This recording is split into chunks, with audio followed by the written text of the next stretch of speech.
kakšna je razlika med financiranjem, recimo vseslovenskega združenja malih delničarjev in siceršnjim financiranjem mednarodne organizacije oziroma drugih organizacij, združenih v mednarodno organizacijo? Skratka, kako se mi financiramo, kje vi dobite denar, recimo za svoje delovanje, in kako dobijo druge tovrstne organizacije sredstva? Ja, vprašanje je očitno namenjeno meni. Ja. Kar se tega tiče, je seveda potrebno reči, da je financiranje posameznih organizacij znotraj Evropskega združenja delničarjev zelo raznoliko. Tudi te organizacije so po svojem sicer ustroju in po svojih prioritetnih nalogah precej raznolike, glede na specifike, ki se pojavljajo v posameznih okoljih. Seveda imamo, kar se tiče tega, v Sloveniji neko posebno okoliščino in sicer tranzicijo, tisto, kar nam pogosto zavidajo ostali člani in predstavniki drugih organizacij, to, da je recimo pri nas postal v procesu privatizacije vsak državljan delničar. In ko se pogovarjamo o tem, se vedno znova čudijo, da je še vedno preko 630 tisoč fizičnih oseb v Sloveniji delničarjev. Skratka, to je v smislu odrasle populacije precejšen odstotek brez nadaljnega več kot polovičen. V tem smislu je, kar se tiče financiranja naše organizacije, ta od svojega nastanka šla preko več različnih načinov financiranja in faz. Najprej skozi seveda samo financiranje tistih, ki smo se odločili vzpostaviti takšno združenje in smo njeno delovanje financirali zgolj iz svojih sredstev. Potem v nadaljevanju iz članarine, potem v nadaljevanju tudi iz dogovorov, ki smo jih uspeli vzpostaviti s posameznimi družbami oziroma upravami družb, ki so imele to vizijo in občutek in konstruktivnost, da so bile pripravljene za informiranje svojih številnih delničarjev prispevati sredstva, pri čemer je informiranje izvajalo Vseslovensko združenje malih delničarjev. Pri tem opozarjam na večkrat izpostavljeno dejstvo, ki se pa pogosto pozablja, da smo v teh dogovorih, ki so bili vedno pisno formalizirani, vedno opredelili s posebnimi členi pravico, da se v vsaki situaciji in vedno naše združenje odloča avtonomno oziroma člani in delničarji v posameznem podjetju. Tako da financiranje informiranja nikakor ni pomenilo tudi kakršnekoli drugačne ali pa odločitve, ki bi bile v smislu tega pod kakršnimkoli vplivom. V zadnjem času pa se Vseslovensko združenje malih delničarjev financira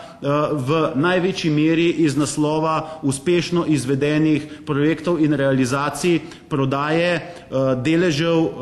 ki jih mali delničarji sicer ne bi mogli prodati, skratka deležev v podjetjih, kjer ni nikakršnega interesa za odkup delnic ali pa delnice odkupuje zgolj uprava družbe, praviloma v kontekstu želenega menedžerskega prevzema,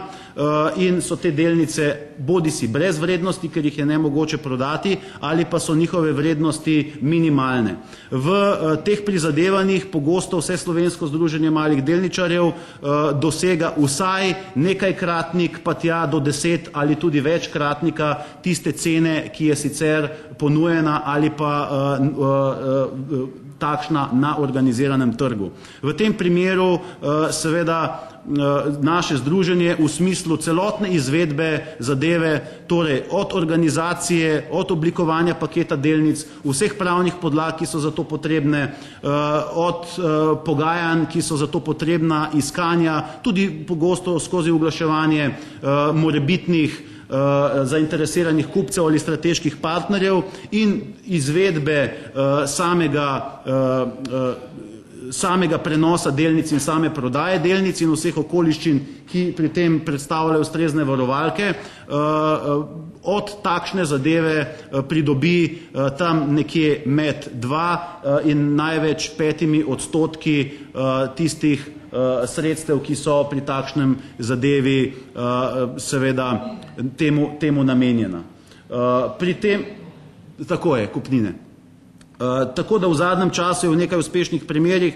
to tista osnova, iz katere se naše združenje financira. Pri tem želim izpostaviti samo še naslednje dejstvo, da navkljub resnim poskusom, da bi